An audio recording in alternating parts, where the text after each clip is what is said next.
Hello, my name is Jana. I'm from Austria, and today I'm having an interview with Guru Rakesh. Namaskar. Namaste. Before we start this interview, I would like to start it with a mantra, and just close your eyes and feel the vibration of the mantra. Namo tassa bhagavato arahato samma sambuddhas. Namo tassa bhagavato arahato samma sambuddhas. Namo tassa bhagavato arahato samma sambuddhas. Thank you for coming here. Thank you for coming. So, this I will just explain to you a little bit the meaning of this mantra. It means I pay my respect, I bow down to all the enlightened beings, all the masters, all the gurus, all the siddhas, all the buddhas of this universe before I enter into this field of meditation and yoga. So that's the meaning of this mantra. That's beautiful. So I'm going to start with the first question. You are called Guruji. What does this exactly mean? Because in the West there's a lot of connotations about the word guru. You are right. In Western country, the word guru has become a four-letter word. But in India, it means, it has many deeper meanings. One of the meaning is one who has dispelled his darkness. And even the, or you can say the word is used also for teachers. Even the primary school teachers are called Guruji. The village I live in Himalaya, every shopkeeper, everybody calls me Guruji. So for us, it's not a negative word. It only means someone who is ready to share his silence, his love, his wisdom with others. And if you go to the deeper meaning of the word guru, it means master. There is no correct word to translate it into English, but it means master. Once again, the moment we use the word master, in Western mind, the meaning comes as if it's a relationship between master and slave. That's not the meaning for us. The word master or guru means one who has become the master of himself, one who has become or who has recognized that I am not my body and I am not my mind. So, in other way, he is above body and mind, means he is master of his body and mind, and the counterpart disciple is not somebody's disciple. The word disciple comes from the word discipline. It means one who is ready to learn, who is open to learn. So, disciple is not disciple of somebody, but a state of mind who is receptive, who is open to learn. And master is not somebody else's master, master is master of oneself. And when these two meet, then many things are possible. Just being in the presence of that kind of person who has become a witness of body and mind, without doing anything, that person can trigger transformation, or just being around that person brings about a lot of transformation. Or you can start receiving that knowledge, you can start receiving the silence, the love. That person just becomes a vehicle for the divine, because he is not doing anything. You are not doing anything as a disciple, but two non-doings can meet and merge and absorb from each other. So you see yourself as a teacher, as inspiration? Yes, I would say that I have come home, and from this point, I want to share my love, my knowledge, and people call me Guruji. It is I don't ask. You can call me anything, my name, anything, but if you call me Guruji, it's okay. I don't have any objection. Good. So you mentioned to become the master of your own body and mind. How can I become the master of my own body and mind? You will have to see first why you are not the master of your body and mind. If you identify with your body, then when you feel hungry, you will say, I am hungry. If you feel heat, you will say, I am hot. If you have pain, you will say, I am in pain. But the first process of yoga and meditation is to create a distance from your body and mind. And when you have a distance from your body, you can see things are happening to your body, but you are just a watcher, just a witness of your body. And same thing, thoughts are coming, feelings are coming, emotions are coming and going, and you are just a witness, just a watcher on the hilltop who can observe this movement of thought and feelings, but you are separate from it. Once you start realizing this distance from your body and mind, you become the master of your body and mind. Then you have a bird eye view on your body and mind, and they start following you. So, what is yoga according to you? You see, once again, as we discussed, the word guru has been polluted, uh, abused. It has almost become like a four-letter word. In the same way, yoga has also been misunderstood in West and East both. So we need to redefine these words. As I said, Guru is one who has become who is the master of his body and mind. We all are. First, you need to understand, in the field of yoga and meditation, you don't have to become anything. You are that, but you need to realize it.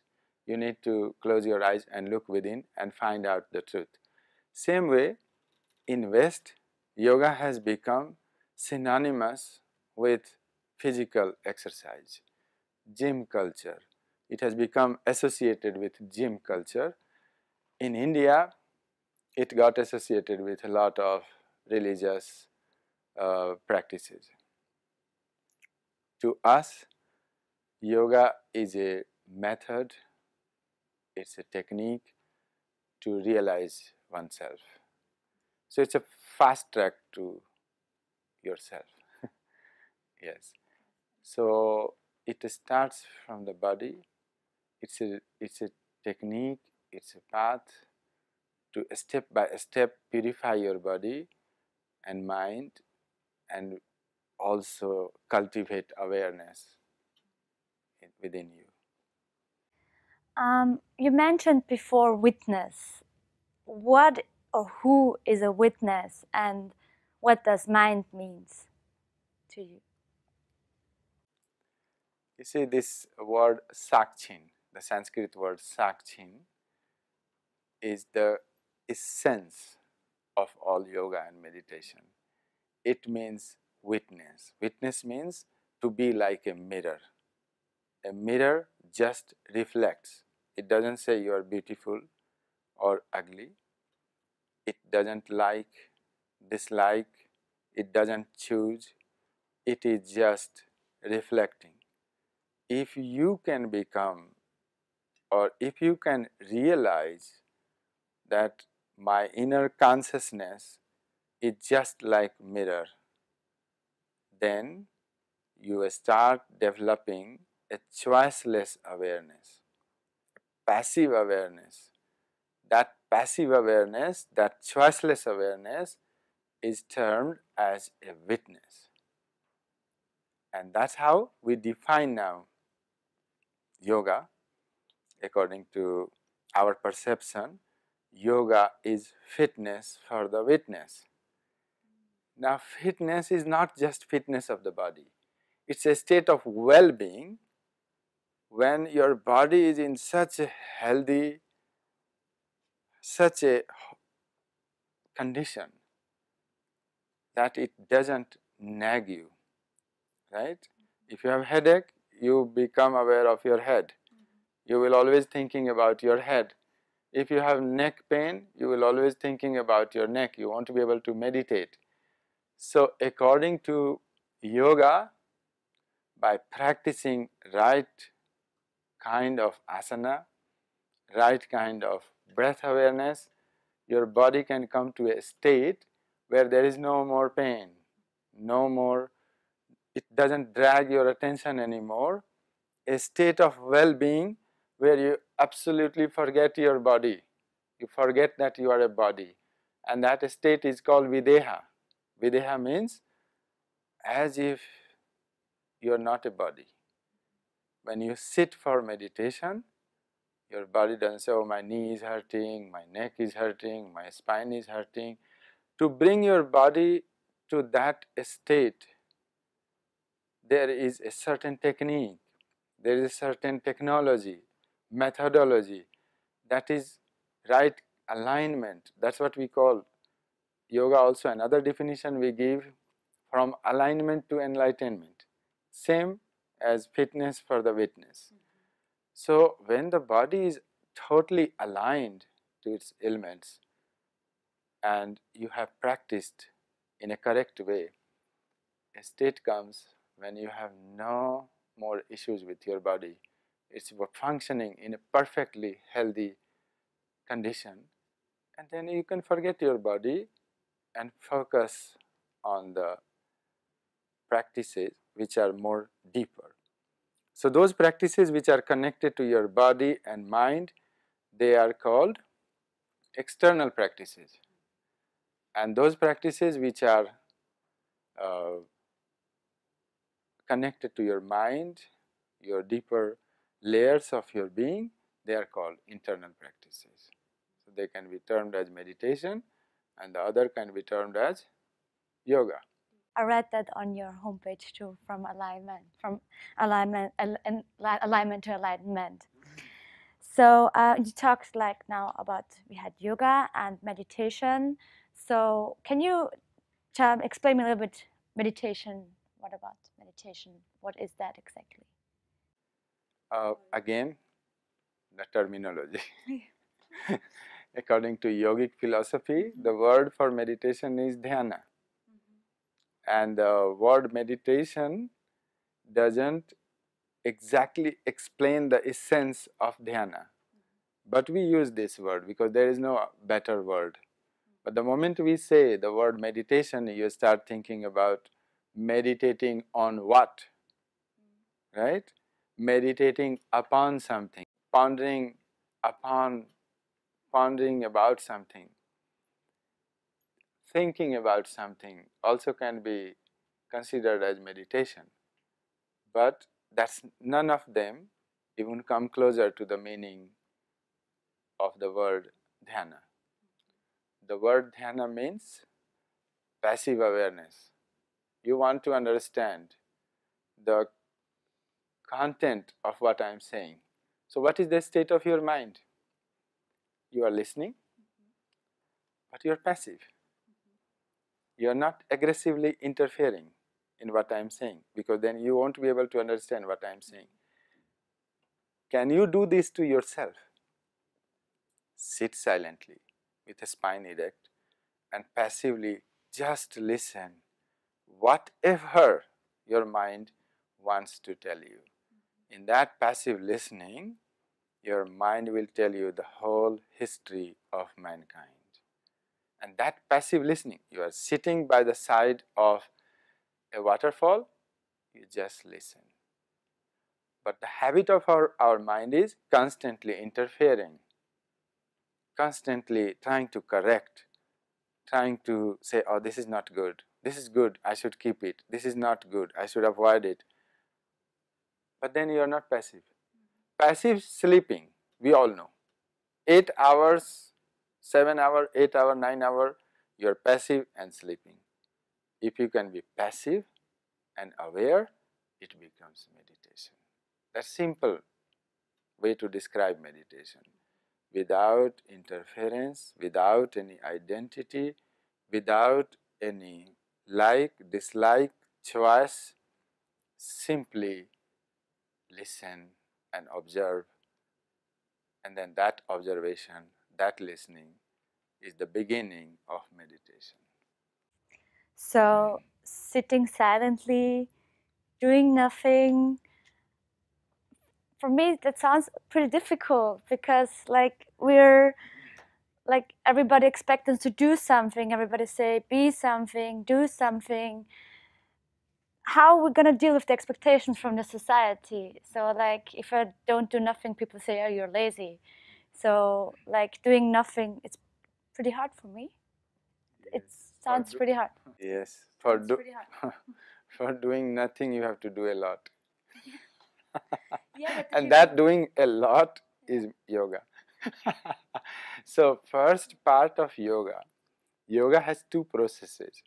First part is to exhaust your body and mind, because you have a lot of suppressed emotions inside you.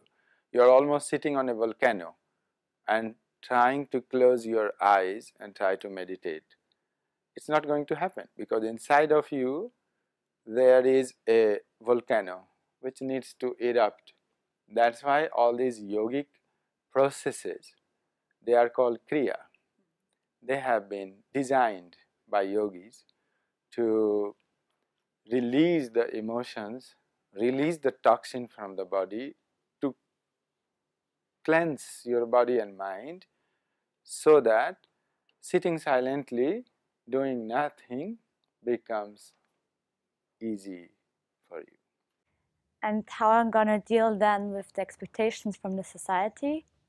You see, society just wants you to become a functional unit, and yoga is for the rebellious spirits, those who don't want to be just a functional unit of the society, but they want to be creative. And if you have realized, if you are not satisfied with becoming just a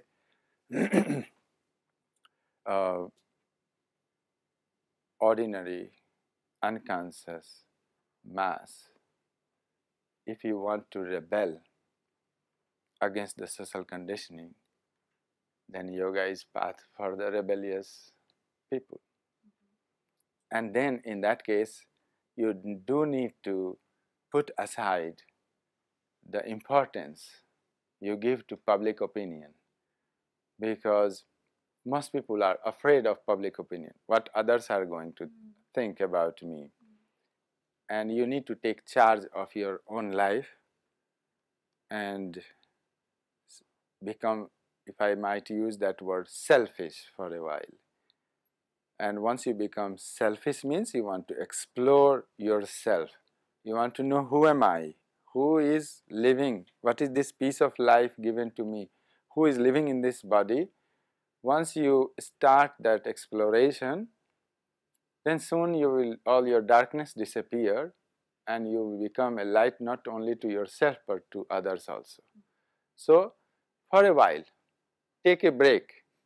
Take a break from the daily routine, so that you can follow the path, a fast track to yourself, which we call yoga. And once you know yourself, you know also what to do with yourself, and then you can also, that becomes the service to humanity.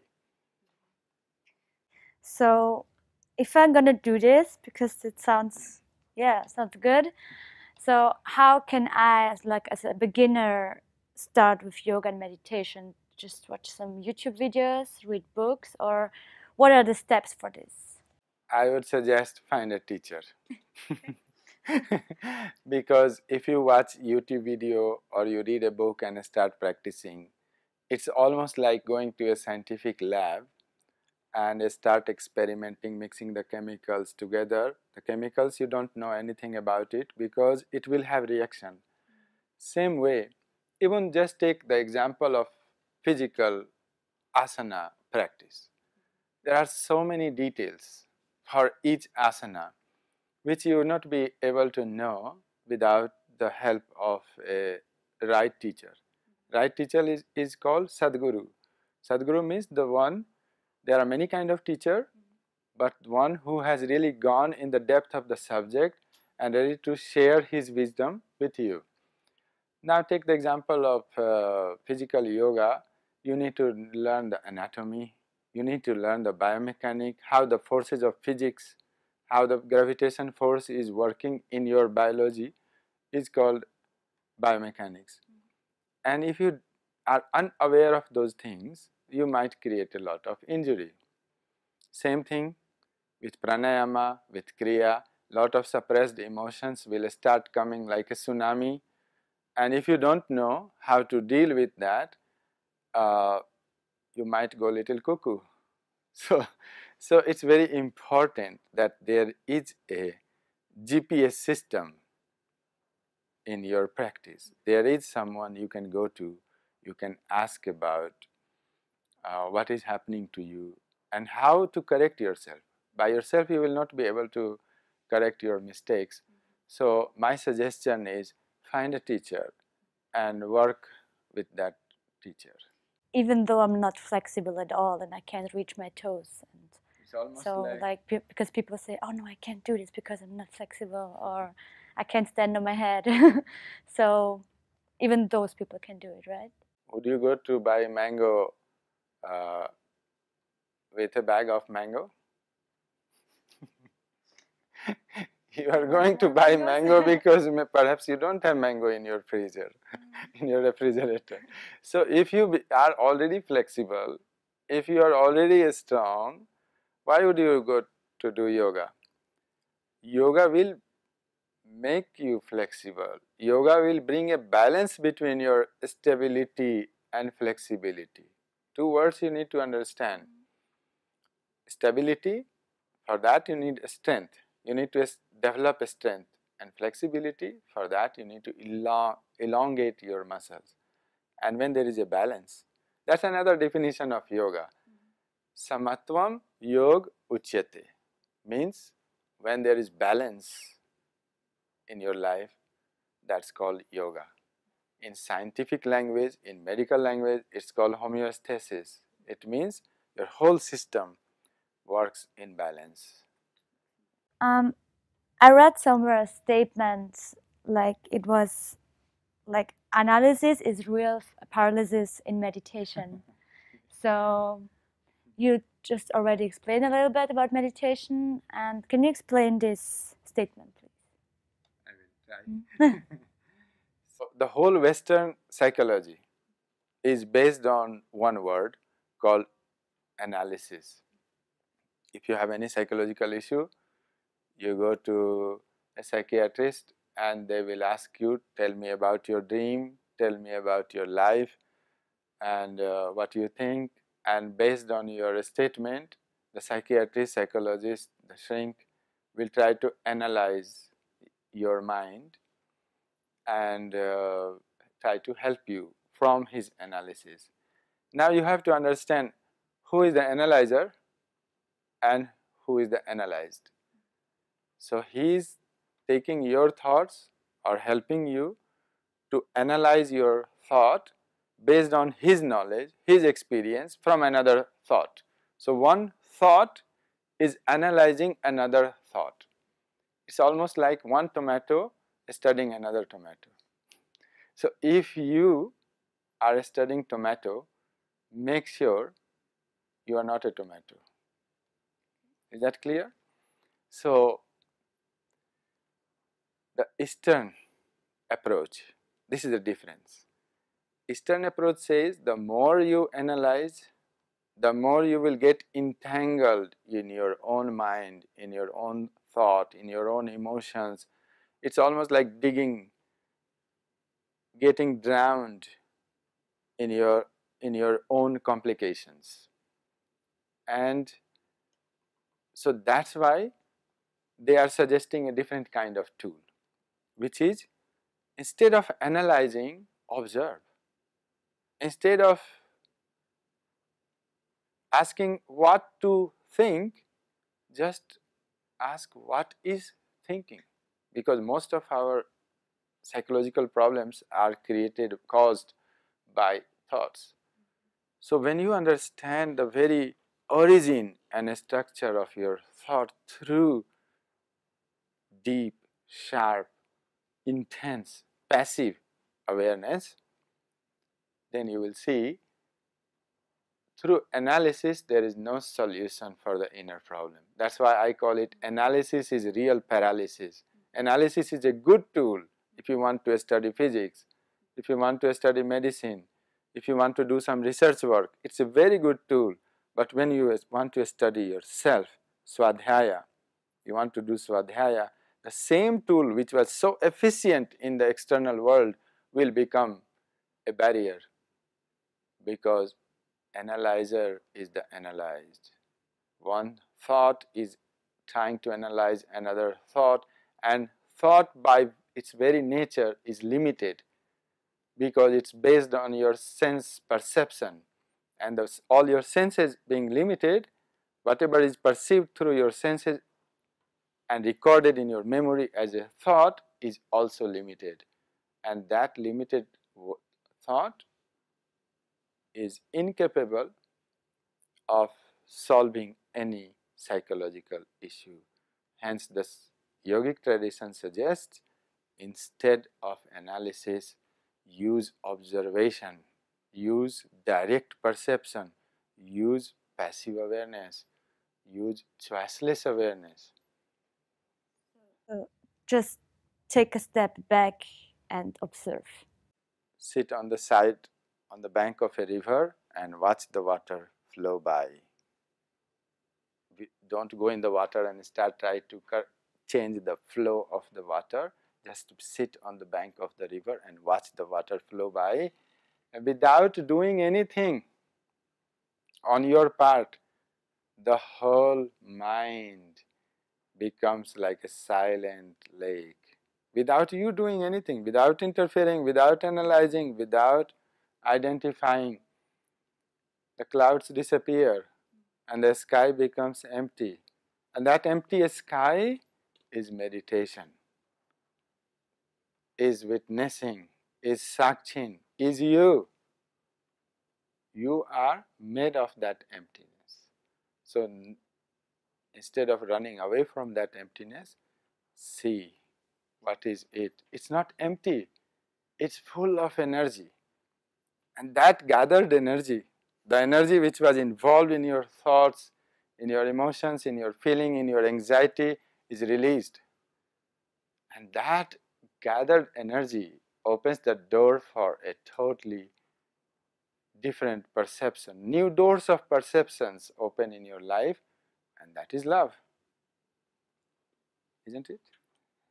That makes completely sense. It's just so hard sometimes, but that makes sense. It makes sense. So you mentioned awareness.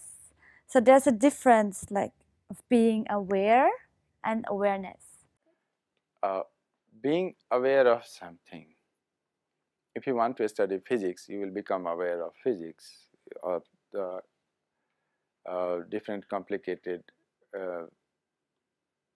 problems and their solutions. You are driving, you are aware of the road. But being aware of something has the quality of awareness, but it's not meditation. When that quality of awareness turns towards itself, then it becomes meditation, and that is awareness. Means you don't have to make an effort to become aware of something, rather you just are aware of whatever is taking place in this very moment without you doing anything. Things are already happening. Incidents and accidents are constantly happening in your life. Sensations are happening. If you are just aware and allow things to happen, in that awareness, a lot of things are happening, but you are not making them happen. When you are aware of something, you are learning something, then you are making things happen. In this case, you are just aware and letting things happen, not making things happen. Then in that awareness, the awareness which was involved in learning so many different things start learning about itself. Or in other way I can say, when you are aware of something, you are learning something. But when awareness is resting in itself, then it is unlearning everything. You have already learned, you have already burdened your mind with so much knowledge. Now it's time to unlearn. Now it's time to just be. Let's talk about karma. So, can you tell me something about it, and do you believe in it? You see, I don't believe in anything, because yoga is not a path for believers. That's for the religious people. They believe into different things. Yoga is path for the seekers, and that doesn't mean you go on seeking things. It only means you are a person who experiments and experiences things. You experiment with what is suggested, and then you see whether it works for you or not. Now these two words, karma and kriya, there are two words in yoga. Karma is something you do unconsciously. You have not been present. Let's say, I tell you one beautiful story. Buddha is walking in a village with his disciple Ananda, and suddenly a fly came to his face and he did like this. Then the fly went away, but again he did like this, very slowly with awareness. Then Ananda asked him, why did you do again? There is no fly. He said, first time when I did that, I was not aware of the movement of my hand, and maybe the fly got hurt. So again I had to, any action if you do without awareness, go back and do it again with awareness. If I am moving my hand without awareness, I can move it fast, but if you move it with awareness, it will be slower, but there will be more grace in your movement. So any action done mechanically, unconsciously, will leave a trace, a mark behind it. If you have poured water on table and it dries, then again you pour water on the table, it will follow that track. See that? That's called mechanical habit. And whenever you do things unconsciously without awareness, it will leave a mark, a trace, a track, and later it will become your mechanical habit. To break that mechanical habit, yoga has another technique, and that's called kriya. Then you do something with awareness. Let's say you got angry at somebody, furious, and you have no chance to express that anger, then you will suppress that anger. First you got angry because you were unconscious. With awareness, it's not possible to become angry. And in that unconsciousness you got angry, then you could not express it, so you will suppress it. And most of our feeling, when you feel really, really angry, hateful, where do you feel it? In your belly. So you will suppress those feelings in your belly, and then you start yoga. As I said, most people, their state of mind is like a volcano. They are ready to erupt. A small thing happen and they explode into anger. Now yoga has a kriya called Kapalabhati. Kapalabhati, many people misunderstand it as a pranayama, but it's not a pranayama. It's a fast, chaotic breathing, which will hit the navel center, which will hit your Muladhara, Svadhisthana, it will hammer your Manipura, and all those suppressed feelings can come up and release. But chakras, yeah, we have 7 chakras, Muladhara, Svadhisthana, Manipura, Anahat, Vishuddhi, Agya, Sahasrara. So these 3 chakras, they hold a lot of feelings, unresolved issues, and it needs to be cleaned through breath work. And that breath work is done consciously. Means once, it's almost like you are a pressure cooker, and through doing this breath work, these kriyas, you start heating it up. You start the heat.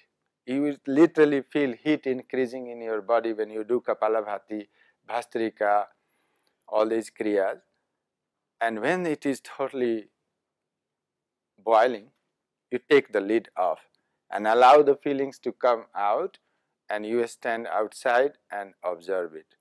If you can throw out your craziness, your suppressed feeling consciously, you will never go crazy.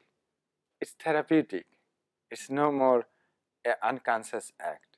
So karma, according to yoga, is your past unconscious acts gathered on the mirror of your consciousness as dust.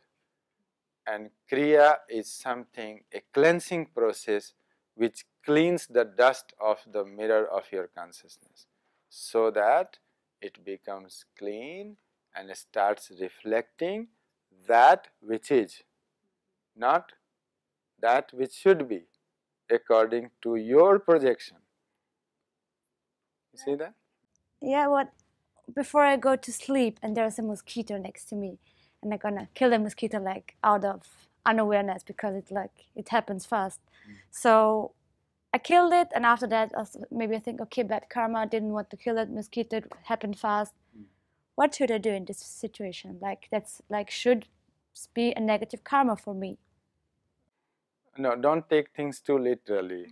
Even by your being alive, many insects are dying. You are walking there, some ants may be dying, you are breathing, some bacteria are dying. So just by your being alive, other living creatures are dying. That's not the meaning of karma. So the meaning of karma is unconsciously doing something, and it is not only going to harm you, it will harm others also. A mechanical act. And whenever you try to change any kind of mechanical habit, that is going to be uncomfortable.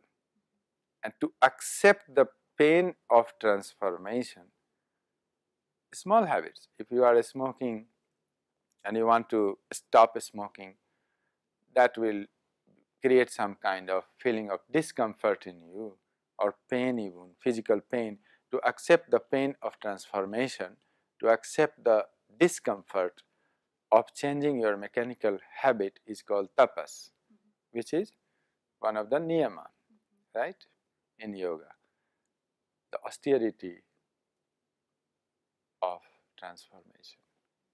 Okay, so do you think everything is predestined or do we have a choice? This is a very complicated question, because some people say all your life is decided by the existential force, forces. Ishvara Sarva Nirmata. Ashtavakra is saying Ishvara Sarva Nirmata. Apada Sampada Kale. Your fortune, misfortune, death, life, everything is decided. As far as I can see, it's almost like when you are walking, one foot is on the ground and one foot is in the air. So the foot on the ground is your destiny, your prarabdha, and the foot in the air you can take in any direction. So some part of you is free and some part of you is decided. You have sown some seeds in your past and now you have to get the result of it. That you cannot change, but you can exhaust it by kriya. Kriya can exhaust your past unconscious karma and give you the freedom to move in the future. But if your life is lived with an unobserved mind, then there is no future for you. Then the future is just your past is continuing towards future through the present moment. So a mechanical past is projected into future. That means most people go on doing the same mistake again and again. Yoga is not against making mistake. You can make mistake, but according to yoga, if you live a life of awareness, then you will make new mistakes. Making new mistake is a process of learning, but if you go on repeating the same mistake mechanically, that's a sign of stupidity. So the Kriyas are cleansing processes. They clean the past karma. So the kriyas are. This will help. There are basically 6 kriyas, and all of them have an impact on your body, mind, or on your psychosomatic system. It cleans and prepares you for meditation. So if I have low energy or laziness in common language, or how can I enhance my power of concentration and to create a balance? Like just with kriyas, meditation, and yoga, is this the package for feeling better? If you have low energy, there can be many reasons for that. Maybe you need to look at your sleep.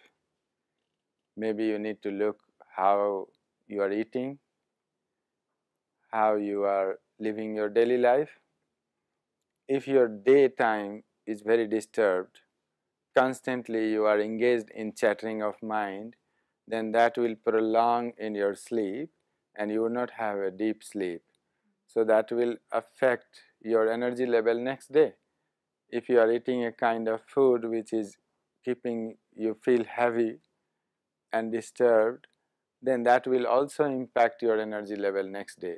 So that's why through yoga, this problem can be solved, because yoga creates a balance in your food, in your sleep, in your work, in your physical exercise. It creates a balance, it brings an understanding and intelligence in your life, and the low energy will disappear soon. Another big issue is if you are constantly chattering, you have a chattering mind, then it sucks your vital energy. So through yoga and meditation, the mind comes to a state of silence, and then all the energy is gathered. In that gathering of energy, you find an inexhaustible source of energy inside you. All kind of laziness and low energy will disappear. And I awake my consciousness with that. That's a side effect. Yeah, that's like. Or do you have anything else to say? Like you can awaken your consciousness, because how important is to be conscious? Because mindfulness, it's like a big word nowadays. It's very important because your aliveness is based on how conscious you are. If you are totally unconscious, even if your body is living, alive, you would not feel alive. The more you increase your awareness, level of awareness and sensitivity, the more aliveness, the more life force comes to you. So it's very important to live a life of awareness, to live a life of sensitivity, consciousness. These are not just mere words, but you need to practice it day by day, every day. If you give 1 hour of your life, 1 hour in 24 hours, just sit silently with your spine erect, observe your breath, observe your mind. That will have an impact on your 23 hour of your life, or you will feel a fragrance surrounding you during your work, during your daily life activity. That 1 hour will, 1 hour of passive awareness, 1 hour of just sitting and observing your breath and your mind will bring so many flowers in your life that you will be super happy.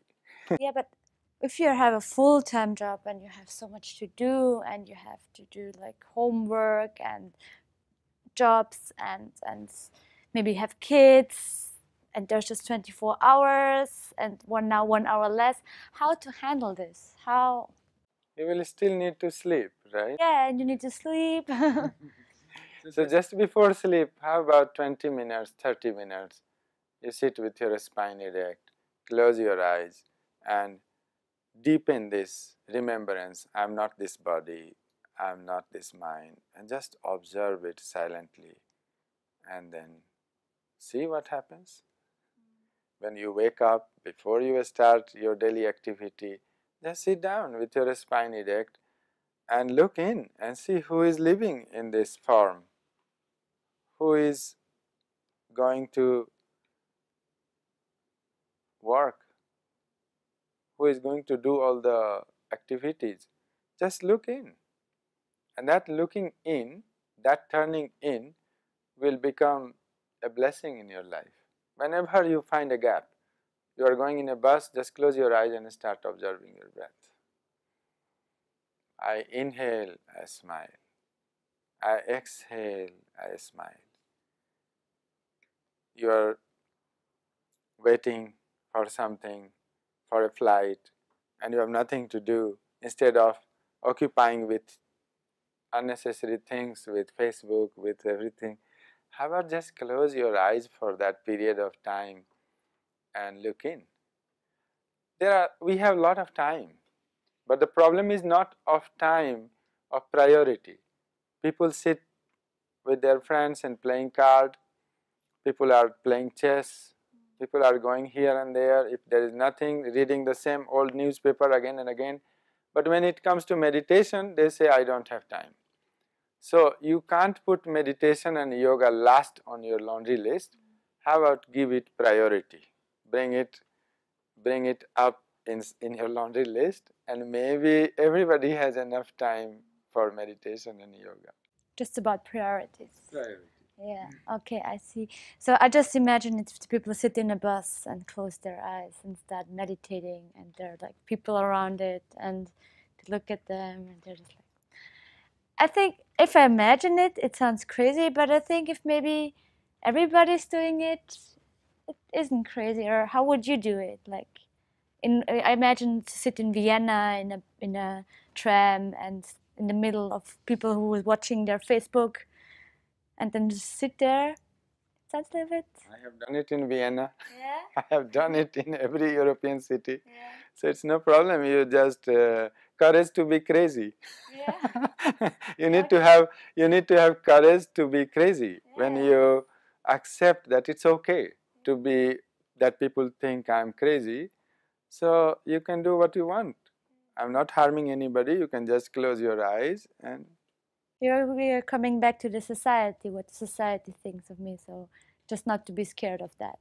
Yes, it's you need to have little courage to say no to the mechanical, unconscious mass. And turn in. Yes. Okay. And when you know yourself, then other people's opinion doesn't matter so much for you. It's the point is we don't know ourselves, and those who are passing opinion about you, they also don't know themselves. So, to strangers, you are a stranger to yourself, they are a stranger to themselves, and now they are passing opinion about each other, has absolutely no value. How about we just start with knowing ourselves, and that will solve all these small issues. There we coming to the issue like ego. Like we have a big ego and we want like everybody to think good of us and to please and the society. So like, what is ego and how we can dissolve the ego? Bodhidharma, when he went to China first time, the king came there and asked him, I have a big ego and very disturbed mind. can you help me with that? He said, come tomorrow morning 4 o'clock and bring your ego and bring your disturbance and I will put it right. And Bodhidharma looked very wild. He looked very dangerous guy. So the king was little afraid of him. But anyway, he came 4 o'clock in the morning and Bodhidharma brought his Zen stick, a big stick, asked the king to sit here, put the stick on his head and said, find your ego, find your disturbed mind, I will set it right. And king became very nervous. He said, just close your eyes and look in. He closed his eyes and looked in. Within few minutes, his face started calming down, his body started calming down. And after an hour or something, he opened his eyes, he bowed down to Bodhidharma and he said, I could not find any ego, I could not find any disturbance. Thank you very much for teaching me meditation. All these things, ego, disturbed mind, anxiety, depression, they are just sign of unobserved mind. When you look in, you will not find any ego. Ego is an illusion. It's just thoughts are moving at fast, rapid speed and gives you a feeling that there is somebody inside. But look in. Try to find where is your ego, where is your tiny little petty self. Me, me, me. This song is continuing constantly in everybody because they have never taken time to look in. You look in. And the more you look in, the more deeply you look in, the more sharpness of observation comes to you. You will see one thought is passing and there is a gap, and then next thought is passing, then again there is a gap, like there are gaps between my fingers, you have gaps between your thoughts.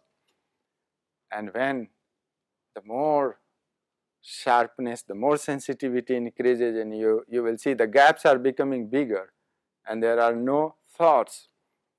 And then you will find out that there is nobody inside.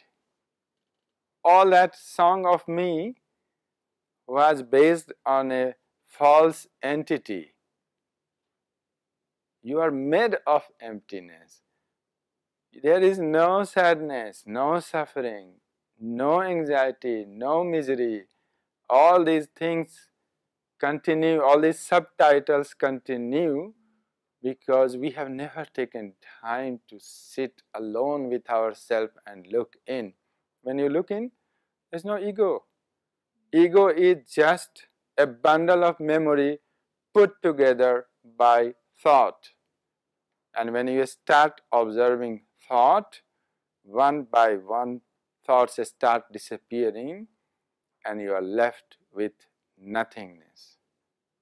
You see my point? I see totally, but sometimes the noise of the ego, when you're, for example, getting hurt or someone said something mean to you or like lies to you or whatever, it's like the noise of the ego is sometimes really loud and then it's really hard to sit there and like, okay, pass. Is it patience? Is it just practice? Just patience? Or because the noise is sometimes really loud and it hurts, so like you identify with that. So who is getting hurt? That you have to find out. Let's say my mom told me, you are very intelligent. And I believed in it, that I am very intelligent. You come along and tell me, Namito, you are very stupid. So that suggestion contradicts my opinion about myself, my image about myself, and that image that I am very intelligent feels hurt. So if I listen to this suggestion with total attention in this very moment, you come along and say you are stupid. If I can listen to that with total attention and then pay attention to that reaction which is coming based on the image I have built in myself, then you will find out there is no hurt.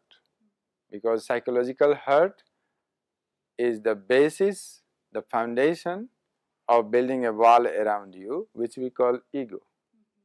You know, the more hurt you get, the more resistance you create, the more wall you build around yourself, and the more you become, I'm somebody, I'm something, don't insult me, don't get me angry. I go on building that wall around me. It's all again come to the basic point, lack of attention. Lack of paying attention to yourself, lack of listening to what the other person is saying, lack of observing what the reactions are coming moment to moment, and that's building ego. So should I just ignore that the person think that I'm stupid? Not ignore, listen. Listen. Listen. If somebody is saying you are stupid, maybe I am stupid. How about just paying attention to that? If I'm not stupid, I give you another example. One of my master, J. Krishnamurti, he was in Switzerland and giving a big discourse in front of 5,000 people.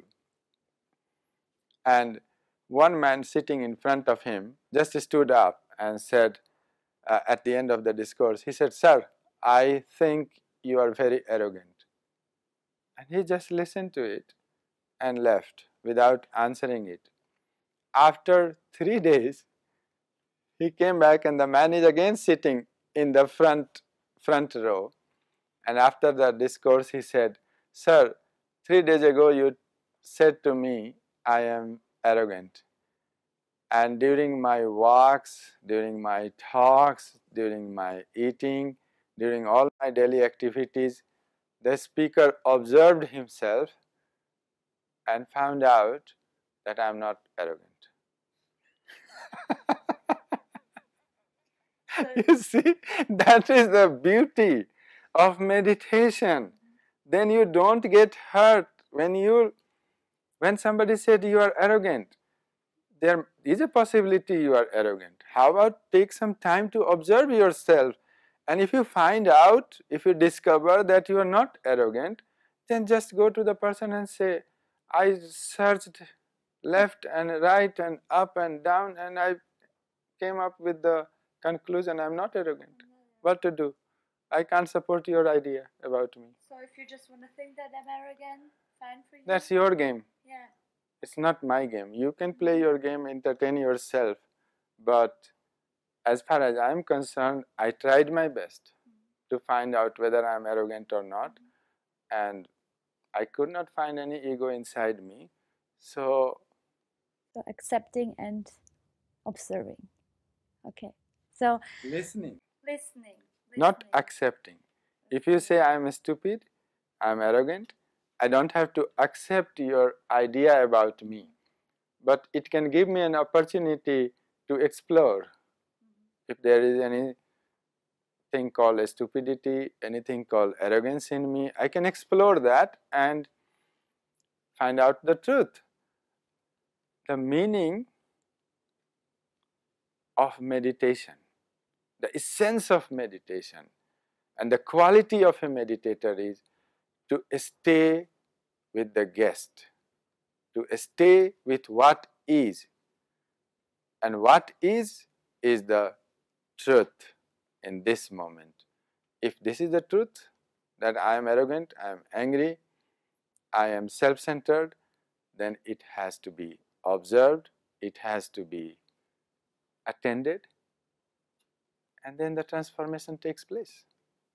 So staying in the moment, and sometimes it's hard to stay in the moment because I'm gonna think, oh, I have to do this, what do I want to do with my job, what am I gonna do when I grow up, or if something happened in the past.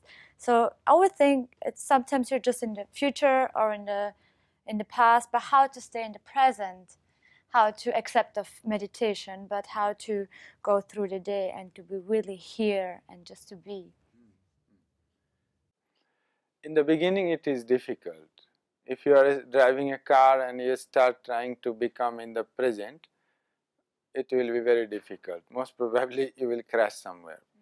So what the Buddhas, what the masters, yogis are suggesting, start with simple activity such as breathing.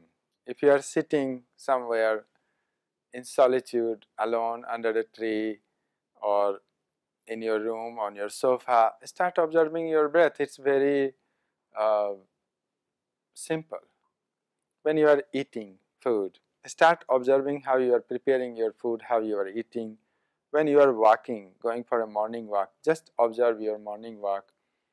If you are looking at a beautiful sunset or a snow-peaked mountain, just observe the sunset. If a thought comes along and says, a beautiful sunset, then watch that thought too.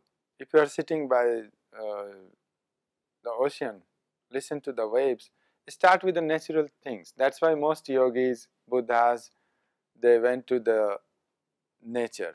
They went to the jungle, and because being in contact with nature, watching a flower, watching a tree, listening to the waterfall, watching the clouds shaping and reshaping, watching the clear sky, the starry nights, this is a good beginning.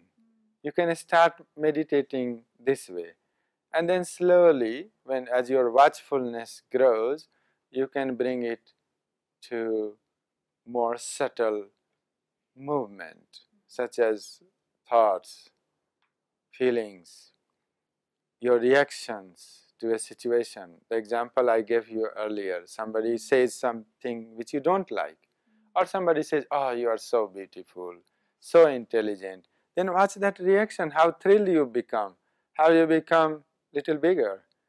And when somebody says you are ugly, stupid, how you shrink. All these reactions you start watching. So being in the present, right now you are sitting here, just become aware how your sitting bone is touching the chair, how your shoulders are lifted, how you are holding your posture, how is your gesture. It's not only that you smile when you are happy, you know, if you are happy you smile, but also when you smile you become happy. So how your gesture is affecting your mood, and how your mood is affecting your gesture and posture, start watching these reactions, and soon you will see. It seems difficult in the beginning because we are not educated to do it. We are not trained for these things. But as you go deeper into this field, it becomes as natural as your breath. You don't think about your breathing. Soon the awareness will become your second nature, and you will not think about it, but constantly there will be a fragrance and aura of awareness around you. That sounds pretty beautiful, yeah. So I have a last question, like a really important question, I think, for everyone. What is happiness? And is it the same as pleasure? And like, that's a big question, how to be happy, because everyone wants to be happy. So pleasure is not happiness, first thing. Because pleasure and pain, they are two sides of the same coin. Let's say you like eating carrot cake or baksu cake. And somebody goes on feeding you carrot cake, goes on giving you carrot cake every day. Soon you would not want to look at carrot cake. It happened in Dharamsala, right? Baksu cake every day. Now even the name, hearing the name of baksu cake or carrot cake makes you feel sick. So the pain has changed into pleasure, and pleasure changes into pain. They change into each other. Another example I can give you. You are in love with somebody, and you really, all you want is just to have a hug, have an embrace from that person. Now somebody ties both of you together forcefully and keeps you 24 hours together. What will happen? The pleasure will turn into pain. So the pleasure turns into pain, and some people start taking pleasure in having pain, exaggerate their story of suffering, exaggerate their story of misery, and try to seek sympathy from other people. And the more sympathy you give for their suffering, the more pleasure they feel. So pleasure turns into pain, and pain turns into pleasure. They are just two sides of the same coin. But when you see this, and they are based on your sense experiences, when you see this, both are dropped, pleasure and pain, and the state which you are left with is bliss, is happiness. So that's it. So just to don't have pleasure, you're happy? Or how would you say, like in one sentence, or like if it's possible, how to be happy? I would How say, to be happy I would say without the pleasure. again, observe your pleasures, Yeah. observe your pains. They are two sides of the same coin, and through observation, it is dropped, and you are left with something which is not pleasure, which is not pain, it's pure bliss. Love is not the opposite of hate. Love comes into your being when everything which is not love has ended. Then the energy which was involved in all these mind games is gathered, and that energy expresses itself as love. Thank you so much, Guruji, for his inspiring talk. Thank you.